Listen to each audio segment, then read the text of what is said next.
Well, it turns out I don't even know the half of it.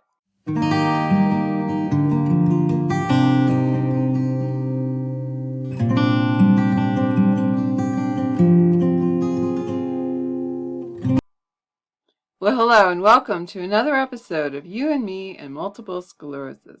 My name is Pam and I've been living with multiple sclerosis for 38 and a half years.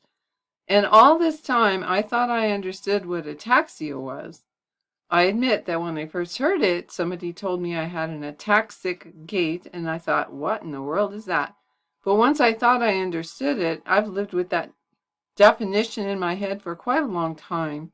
And it's not that it was wrong, it's just that it was kind of incomplete. And I wonder how many others of us are in that same boat. I'm going to take us through a site that gives us some good explanation about ataxia and what causes it and where it actually manifests in the body. And then I'm going to talk about what I plan to do about that. There's a lot of information on the internet about ataxia, but today we're just going to look at this one article from WebMD because it contains a lot of good information on various topics, as you can see down here: who gets ataxia, what causes ataxia in MS, types of ataxia, how can ataxia affect your daily life, ataxia testing, and even more. So let's just see what they have to say. Here's how they define ataxia. They say ataxia is a loss of muscle control in your arms and legs. Ataxia may cause you to lose your balance and walk with an unsteady gait. You may feel dizzy, clumsy, or unable to coordinate and control your movements. And that right there is what I thought ataxia meant in a nutshell. But apparently, I'm only partially correct. It says that ataxia can affect your control over your eye movements and the muscles that you use to walk, sit, stand, speak, or swallow. Half of that is news to me. I knew those conditions existed, but I did not realize that that was all part of ataxia.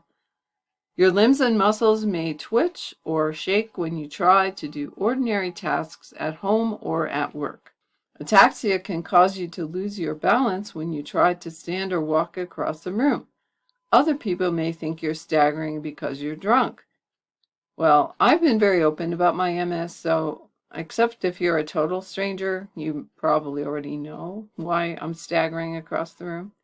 These symptoms can cause you embarrassment. Yes, they can, and that's part of the reason that I am not very reserved about telling people that I have MS. In fact, I think it's important for people to get used to seeing people with disabilities living a life that is full and multifaceted so that they can get that stereotype out of their heads. Now let's go on and talk about who gets ataxia. Ataxia is a common symptom of multiple sclerosis that affects about 80% of people with the disease. I'm not always in the majority, but apparently I am here. If you have primary progressive or secondary progressive MS, all right, yes, that would be me, you may be more likely to develop ataxia at some point. I actually think I started having it back when I had relapsing MS. It says that many people with MS have only mild ataxia symptoms. Tremors and loss of coordination don't affect their daily activities very much. I don't know. I suppose I could say that's true for me. I have more loss of coordination than I do tremors, although if I overdo it and I get nerve fiber fatigue, which I've talked about in another video, then I do start to feel shaky, but mostly it's just lack of coordination. I feel clumsy. I feel even less graceful than I've always felt in my life, actually. Okay, and it says here there are also treatments, including rehabilitation exercises to help you manage ataxia with MS, and we'll talk about that a little bit later. Now, we're all curious about this. What causes ataxia in MS? Even though you have tremors or lack of muscle control with ataxia, it's not caused by muscle weakness, but damaged motor and sensory nerves caused by MS. So often that is the case. There's really nothing wrong with our bodies. It's our wiring system that's all messed up. It says that in MS, inflammation attacks and damages nerve fibers and myelin, a protective tissue around the nerves in your brain and spinal cord. Eventually, nerve cells that control your movements by sending and receiving electrical signals are damaged. Nerves can't communicate with each other normally to control your body movements. I think we're all familiar with that aspect of ataxia. Then they do talk about the types of ataxia, and I thought this was useful because I never really realized that there were so many kinds. People with MS may have one of the three types of ataxia: cerebellar, sensory, and vestibular. Cerebellar MS is caused by damage to your cerebellum in the back of your brain above your brainstem and neck. The cerebellum is the size of a fist. Neurons inside your cerebellum control your voluntary muscle movements to help you stand, balance, and steady yourself. I have actually had a doctor tell me that my cerebellum was the site of a lot of the attacks I'd had, which caused a number of my symptoms. And certainly, I don't remember whether he mentioned ataxia, but that would explain my lack of coordination and also some of my other problems. Perhaps my vision problems, perhaps my uncoordinated swallowing problems. It says that MS inflammation can lead to lesions or scarred areas in your cerebellum or parts of your brain that are connected to the cerebellum. This can cause disruptions to the actions of different nerves that control muscles and movements on one or both sides of your body. Cerebellar ataxia may cause you to lose coordination when you walk, stand, or move. You may have shaky eye or hand movements. Yes. You may not be able to maintain a steady posture or balance. Yes. Cerebellar ataxia may cause you to lose control of muscles that you use to speak, leading to slurred, slow, or abnormal speech. You may have less range of motion in your joints, too. I'm not so sure about that last part, but I would plead guilty to just about everything else in that paragraph. And then they go on to say cerebellar ataxia damage may cause cognitive symptoms in some people with MS. You may not be able to organize your thoughts, make plans, or process new information as you once did. And I think that's the key, as you once did. It doesn't mean that you're no longer able to do those things. It's just that you're not able to do them as smoothly and quickly, perhaps even without having to put too much conscious thought into it. Perhaps we are a little bit more deliberate than we used to be. And then this last sentence I thought was interesting. You may become moody, anxious, or depressed at times. I would never have connected that with ataxia. And then sensory ataxia is also called proprioceptive ataxia. It's a loss of sensitivity in the movement of your joints, limbs, and other body parts. Sensory ataxia is caused by damage to nerves in the dorsal column in the back of your spinal cord. These nerves carry messages to your brain that regulate how you position your body parts and limbs. And I do know that I have some issues there, so I guess I also have that as a form of ataxia that I deal with. Also says that sensory ataxia may also be caused by changes in parts of your brain where nerve messages are received, like your cerebellum, thalamus, and parietal lobe. Your brain confuses messages about proprioception, or how to position your body within a space when you move. Yes, sensory ataxia in MS causes you to have an unsteady walk. Oh yeah, sometimes very true. You may drive your heels into the floor when you walk, so it seems like you're stomping. I don't do that. I think it's more about a wobbly sense for me than that. But I sometimes do feel as if I'm not standing up as straight, or I'm leaning too far or something. And I know that has to do with proprioception. And then they say at night or in dimly lit rooms, sensory ataxia symptoms may be worse because you can't sense how far your feet are from the floor or how far your hands are from the back of a chair. Yes, this is very true. I have to have night lights everywhere because when it's dark, I can't really tell where I am in space. It says that you may develop Romberg's sign, or an unsteady posture and loss of balance when your eyes are closed or it's dark. Yes, doctors have had me do that test many times in their office, And they always have their arms out ready to catch me because I oftentimes don't stand up for too long. Romberg's sign can increase your risk of falling. Well, yeah, definitely can and does. Now, the final one that I want to talk about is vestibular ataxia. Well, this is caused by damage to your vestibular system, such as your inner ear structures and fluid-filled ear canals that control your sense of balance. Vestibular ataxia may also happen if MS causes lesions on your brainstem or vestibular system parts, or if MS damages nerves that connect tiny organs in your inner ear that control balance.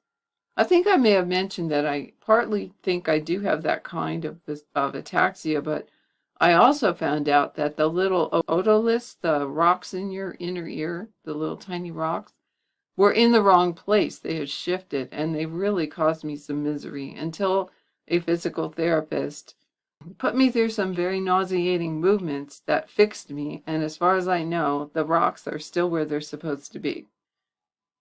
And as they say, vestibular ataxia causes vertigo, loss of balance, dizziness, nausea, vomiting, and eye jitters or twitches. I've had some of that, not all of it. Maybe what they're talking about is nystagmus or oscilloptia. Your eyes just have these involuntary movements. They're tiny and they're hard to see unless you're really watching for it. But it certainly makes a big effect on me as I'm walking around and trying to focus on something. Some people with MS develop vestibular ataxia slowly, so they just have a loss of balance or equilibrium, no other severe symptoms. And then, how can it affect your daily life? Well, I think we could probably guess on this one. Ataxia may make many ordinary daily tasks a real challenge. You may struggle to dress yourself, hold a fork, open a jar, or type on your computer, keyboard, or phone. As you lose motor coordination, you may not be able to play sports that you enjoy. Well, thankfully, I was never much of a sports enthusiast, certainly not one who enjoyed playing them, so I don't miss that too much, but I could easily see that I would be very uncoordinated if I tried. And doing some of these other things, like opening jars, typing on the keyboard, I've had to make some accommodation. I'm sure I don't do it quite the way I would have in the past. And then they talk about personal safety issues. People with MS who have ataxia are more likely to fall down or trip. Uneven or unsteady surfaces are especially risky, like stairs, escalators, moving sidewalks at the airport, boats, or bridges. This is one of the ironies of MS. Before I had trouble with MS symptoms, walking here, there, and everywhere was totally without thought. I just did it. But the irony is that the more you have to think about how you're going to get from point A to point B, how you're going to navigate certain obstacles in your course, the more likely you are to fall, which seems kind of counterintuitive in a way, doesn't it? It says that ataxia can cause vision problems. You may not be able to control your eye movements or focus, so it's difficult to read. People with MS may develop blurred or double vision due to ataxia. I can read fine, but the further away something is from me, the harder it is for me to focus on it, especially if I'm moving or it's moving. Riding in a car, I look out the front because if I try to look out the side, all I see is a blur. I can't focus on anything. If I need to read a sign telling me how many miles it's going to be to our destination, I better do it while the sign is still in front of me, because if it goes to the side, I can't even focus on it. And it says that you may have trouble swallowing food, yes, at times, and even choke or gag when you drink a glass of water. Yes, this is true. It's funny how, and even really tiny sips of water can sometimes do that. The uncoordinated swallowing is a big problem at times. Your speech may be slurred so other people can't understand what you're saying if you need help or directions.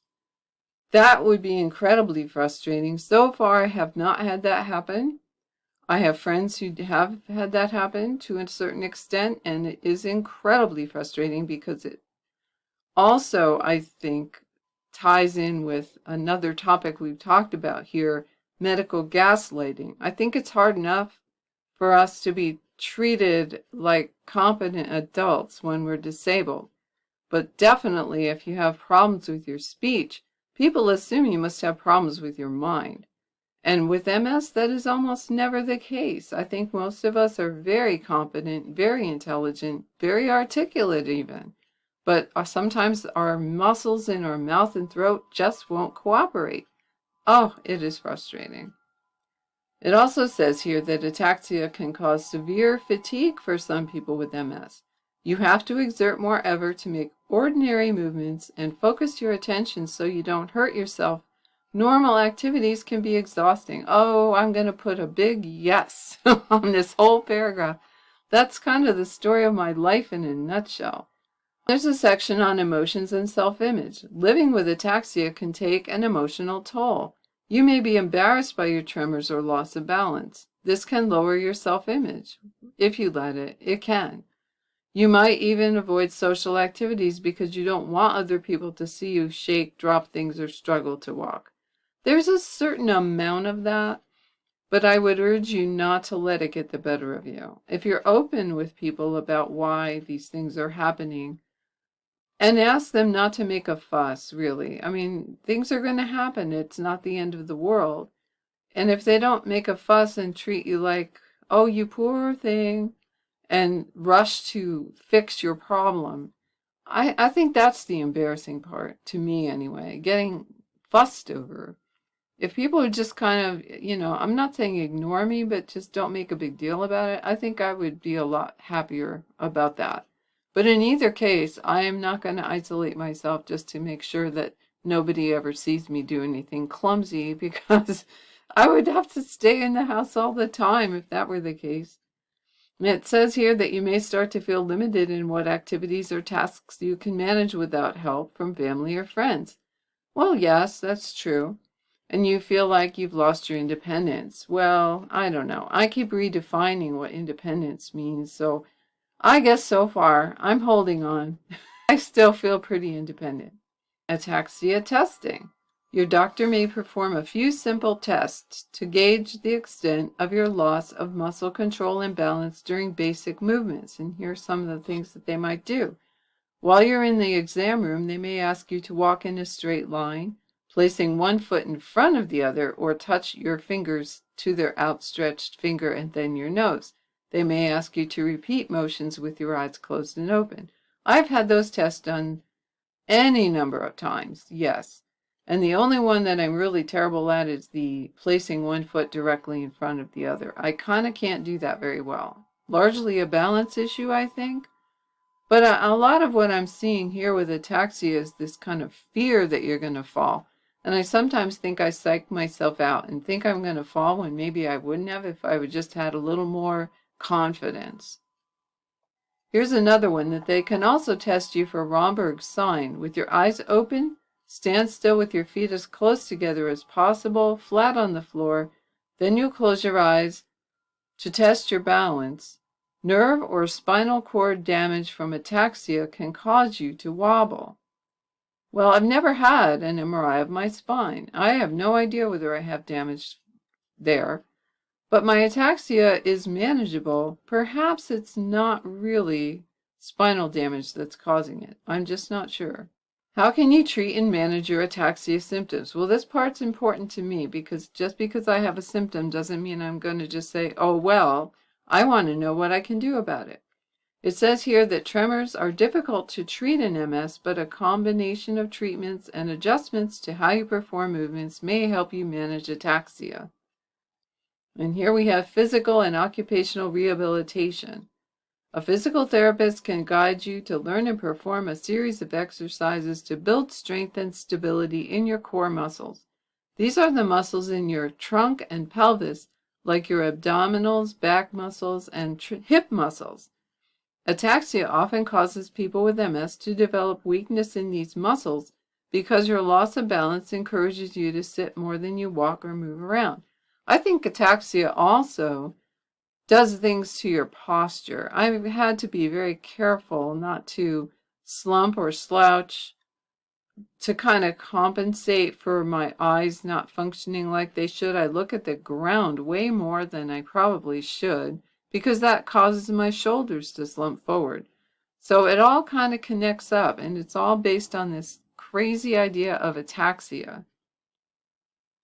You may also work with an occupational therapist to learn how to manage fatigue or muscle shakiness that throws you off balance during ordinary tasks. Your OT can show you how to use assistive devices like a weighted fork to eat dinner more easily with a hand tremor. In rehab, your PT may suggest activities to help you improve balance and coordination, like yoga, tai chi, or playing with a balance board at home. These exercises and games can lift your spirits and may preserve your cognitive function with MS too. I'll just make a quick comment there. I do think anything we do to take some initiative to improve our situation will lift our spirits and preserve our cognitive function. I truly do believe that. I think just deciding to give up and not even try anymore is the worst thing that we can do, no matter how difficult it is, no matter how disabled we may be feeling at any given time. There's always something we can do. It may not be much, but there's always something. And then continuing on, it says in rehab, you'll also learn compensatory techniques to make ordinary movements or tasks easier for you. Your PT may teach you exercises to react and adapt to loss of balance. I really need these. They may train you to move through head and eye motions, walk without full vision or light, or shift your weight on an unsteady surface. All of that would be really helpful if I had more confidence. I will tell you that. They may train you to take simple precautions to lower your risk of a fall, like how to hold a handrail or banister when you walk. In rehab, you may learn how to pause and rest during activities so you don't wear yourself out or fall. Well, this particular bullet point, I think I'm already doing pretty well here. There is no way I'm going to go up and down stairs if there's no hand railing. I've already decided that. And I also do know the importance of not overexerting myself and resting periodically to regain some of the energy that I need to finish what I'm doing.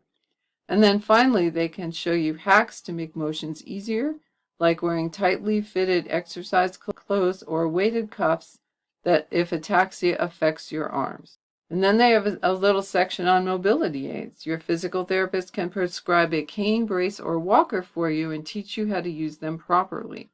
I think that's very important to learn to use things properly. I've been watching some videos about using canes, and it makes me think that perhaps I wasn't as aware of the right versus the wrong way to use a cane. And that makes sense. If you're going to use an aid to mobility, it really needs to be an aid and not a hindrance.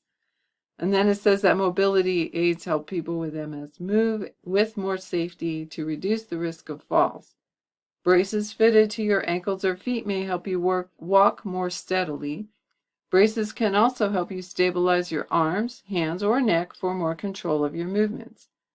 And then there's a section on speech therapy. If you have tremors in the muscles around your mouth, your doctor can refer you to a speech therapist. They can work with you to speak more slowly and clearly or help you control your volume when you talk. And finally, medications.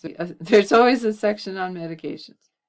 Your doctor may prescribe one of these medications off-label, which means they're not designed for MS particularly, that may relieve your tremors, though they may not be FDA approved to treat MS tremors. So there's some right there. I'm not even sure I'm familiar with most of these. I'll just use the commercial names for them.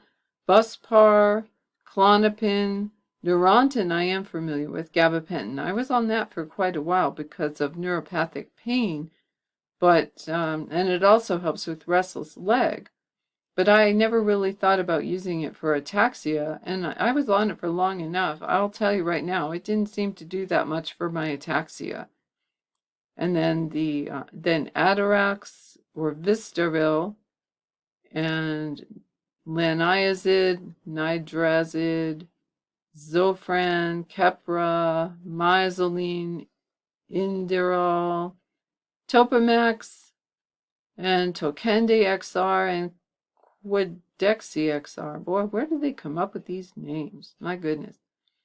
And then it says cannabis or medical marijuana has shown to improve tremors in some small studies, but more research needs to be done to see if this is an effective, safe treatment for people with MS. sometime I'm going to need to make a video on that because I have heard good things and not necessarily bad things, but that it's not necessarily helpful either. So I want to take a look at that, and I will let you know what I find. Well, as useful as that information was, I don't just want to know about ataxia, I want to know what can I do about it.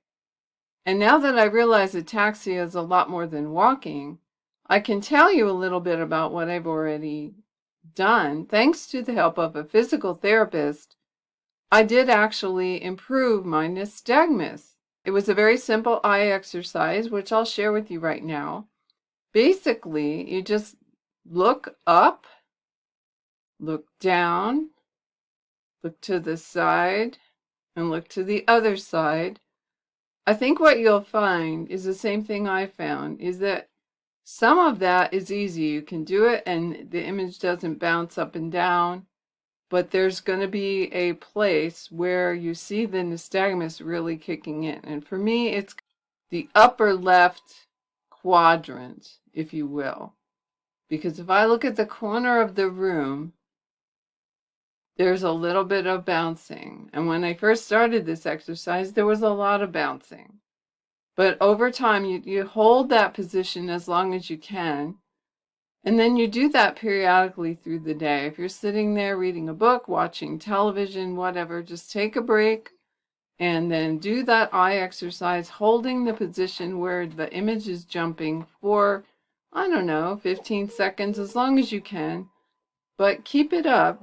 Sooner or later, you will see an improvement. It will still be there, but it's not going to be anywhere near as horrible as it was before you did the exercises. So let me know if you tried that, if it helps you, because it certainly helped me.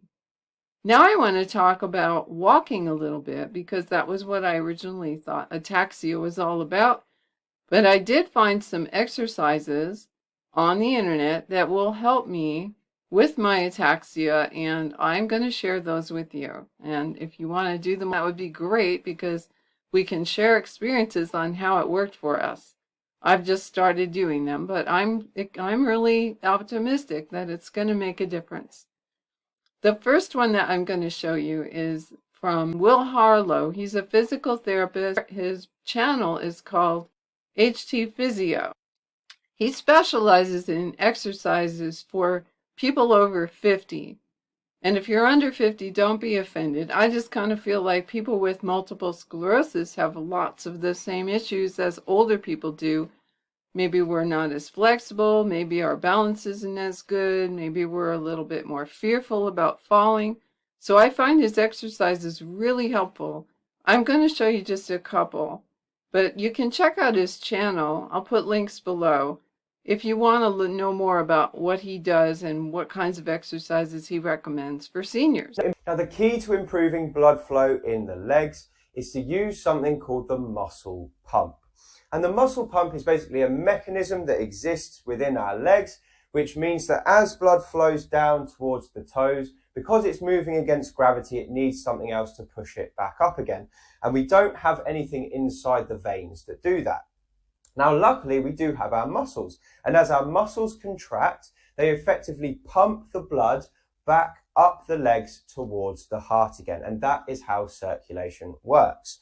So we need to get our muscles in our legs working. The first couple of exercises are going to be done from a chair. The reason we're doing them from a chair is because a lot of my audience, they can't walk and they can't stand for long, but you can still improve your circulation from a chair. So I'm going to show you how I would do the first one. And I call this exercise ankle pumps. Basically, what you need is a nice sturdy chair or somewhere comfortable like a sofa, and you need something in front of you like another chair or a footstool, and probably a couple of pillows on top of it. And the reason we've got the pillows on top is because we want to put our leg on top of this, and we want our leg or our foot to be higher than our hip. So I'm going to set myself up like this. So you can see I have one leg up on top of the chair and the pillow like so. So if I just turn the chair slightly, you'll be able to better see it here. I'm relaxed into the chair at the back here, and my foot is a little bit higher than my hip. So this is how we set up. If you're comfortable doing it, you can have the other one up as well, but I'm just going to show you one leg at a time. The exercise is really, really simple. We're going to be using our calf muscle basically to pump the blood away from the feet and the legs, back up the leg towards the heart. And we do that just by pointing the toes down and then bringing them back up towards you. It's as simple as that. So we're basically trying to activate this muscle pump by pointing the toes and lifting them back up. And as you do this, you're going to try and do it nice and swiftly. Don't worry about doing it really slowly. It should be a nice brisk movement. We are literally trying to pump the blood back away. And you're going to try and repeat this for a couple of minutes. And you'd be surprised after a few minutes how sort of tired the leg feels in a good way. That's because the muscles are working quite hard. And this is a really good mechanism to get that blood flowing. Now, a second great exercise that you can use to improve the blood flow in your legs is something I call the seated calf raise. And this is a great exercise for seniors who can't walk as much as they would like and they want another exercise that they can safely do from a chair. So the exercise is super simple. All you need to do is find a nice sturdy chair and you're going to shuffle towards the edge of it so that your feet are flat on the floor and your knees and hips are about 90 degrees.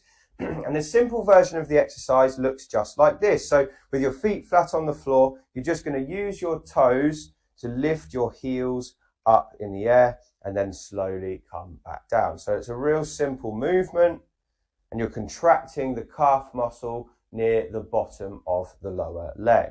So the muscles we're working here are called the soleus muscles, and these are very important for walking. They live in the lower half of the calf, and basically they're also responsible for pumping some of the blood back up towards the heart. Now, for many people, this is going to be really, really simple. So there is a way to make this more advanced, and this is the way I recommend most people do it. And the way you make it more advanced is basically just bring your forearms forward and rest your forearms on your thighs. And you want to be pressing your body weight down a little bit into your thighs. And once you're in this position, you just repeat. So now I'm pushing not just the weight of my legs, but also some of my upper body weight as well. So I'm pushing it a little bit harder there. I can feel the soleus muscles working a bit harder. And now that we've seen that one, we'll do another one from Dr. Gretchen Hawley. I'm only going to play a couple of the clips because she does 7 different exercises in this video, and I don't want to duplicate her whole thing. She might have some issues with that. But I'm just going to show you the kinds of stuff that she's recommending that we do to help us be more steady and feel more confident when we stand, when we walk, when we sit. The next exercise is standing up, getting stable, then sitting back down. So you're going to be sitting at the edge of your chair, feet are nice and wide, and you bend your knees slightly. You can have your arms forward to help with momentum. And you're going to hinge and stand up. Then I want you to feel steady, feel like you are in control. Then hinge and slowly sit down. Now notice that my shoulders stay forward until my butt touches. Then I sit up tall. If you're the type of person that has a tendency to flop backwards like that, it's likely because you're keeping your shoulders too far backwards. So make sure you keep your shoulders forward. Let's review that again. You're sitting up tall, knees are nice and wide, they're also bent, shoulders and arms forward, hinge, stand up, stable, hinge, sit down, up tall. Stand with your hips shoulder distance apart, and you're just going to step forward and then back. You can hold on to something if you need balance. You can use a cane, you can use a walker or a rollator, or just hold on to the countertop.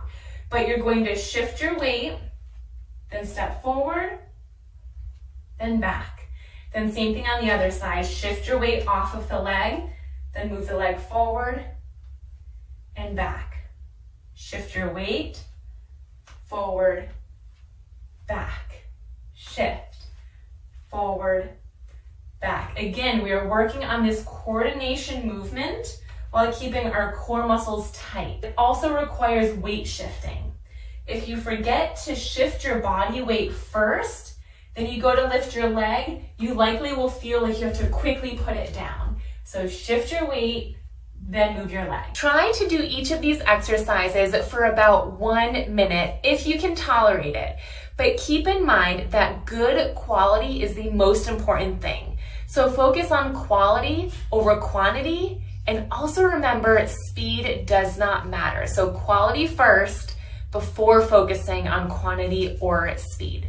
Additionally, try to do these exercises up to 4 days a week, and keep in mind that these are general examples of ataxia-based exercises, and they are not going to be perfect for everyone. So modify when needed, listen to your body, and make sure you're staying safe. All of that is very interesting. So what use am I going to make of it in my life? Well, in addition to trying some of those exercises, because they really are excellent, I tried them this morning, followed along with the videos, and I think they're going to be really helpful for my leg muscles anyway, and the circulation in my legs. I had already made up my mind that over the summer I was going to attempt to not use my cane as much. So I know I already don't use it around the house, but other places that I know well, like church, I think I can probably do without it. I tried this Sunday and it worked fine. Now I would still use my cane to go anywhere where I wasn't familiar with the terrain or the layout or any of that, where I thought that perhaps there might be some hazards that I would want to be sure I was prepared for. And certainly when winter comes around and there starts to be a possibility of slippery sidewalks and whatnot, you better believe I'm going to be using a walking aid. But I think while I can, it would help me not to be so reliant on the cane. Something that Gretchen Hawley said recently in a recent video that I watched of hers was that part of neuroplasticity involves what we do over and over again is what the brain starts to think is normal. So if we use a cane all the time, if we need it, fine.